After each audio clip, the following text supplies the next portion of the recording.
ভরতপুরের তৃণমূল বিধায়ক হুমায়ুন কবির তিনি বলছেন যে এসআইআর নিয়ে ভয় পাওয়ার কিছু নেই, সতর্ক করারও কিছু নেই।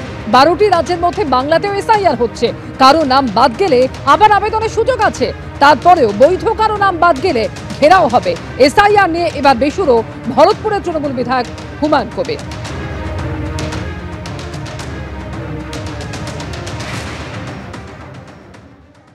ভয় পাওয়ার কিছু নাই, সতর্ক করারও কিছু নাই।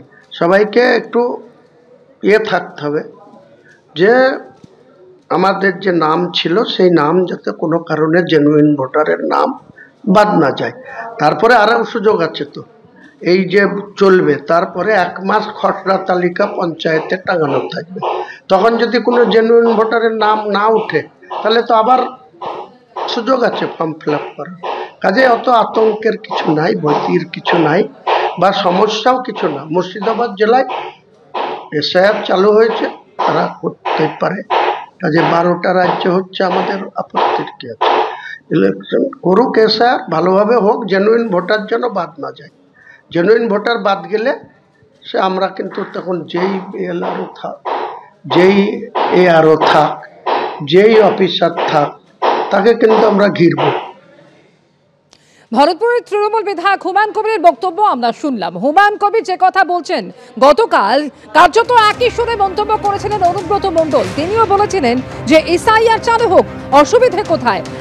এমনই প্রতিক্রিয়া শোনা গিয়েছিল বীরভূমের তৃণমূলের প্রাক্তন সভাপতির গলায়। এসআইআর চালু হলে ভালো হবে, খারাপ কি হবে, এমনই প্রতিক্রিয়া অনুব্রত মণ্ডলের। এসআইআর চালু হোক না, অসুবিধা কি আছে? এসআইআর চালু তো ভালো হবে, কোনো প্রবলেম নেই, ভালোই হবে, খারাপ কি হবে? পরিষ্কার পরিচ্ছন্ন হবে। হ্যাঁ। আর ঠিক এর আগে একই রকম মন্তব্য শোনা গিয়েছিল সৌগত রায়ের গলাতেও, এবং তিনি বলেছিলেন এসআইআর চালু হলে ভোটার তালিকায় কিছুটা সংশোধন হবে। ঠিক কি বলেছিলেন সৌগত রায়, শুনুন। স্পেশাল ইন্টেন্সিভ রিভিশন হবে, তার মানে ভোটার লিস্টে কিছুটা সংশোধন হবে, সে নিয়ে আপত্তির কিছু থাকতে পারে না। আপনাদের আপত্তি নেই? ভোটার লিস্টে যদি স্পেশাল ইন্টেন্সিভ রিভিশন হয় তাতে আপত্তি করার থাকবে কেন? তো সব বিহারেও লোকেরা দেখছেন যাতে হয়। তৃণমূলের একের পর এক নেতা থেকে বিধায়ক তারা যখন এই মন্তব্য করছেন, তখন বিজেপির বক্তব্য যে এই সমস্ত নেতাদের অনুরোধ করব তারা গিয়ে দলকে বোঝাক। কি বলছেন বিজেপি নেতা রাহুল সিনহা, শুনুন। আমি তো সেই নেতাদের বলবো, সে অনুব্রত হোক, হুমায়ুন কবির হোক বা অন্য নেতারা হোক, যারা সত্যটা বুঝতে পেরেছেন যে এসআইআর নিয়ে ভয়ের কিছু নেই, এসআইআরে ভুয়া ভোটারের নাম বাদ যাবে, যারা আসল ভোটার, সত্যিকারের ভোটার, তারা অটুট থাকবে।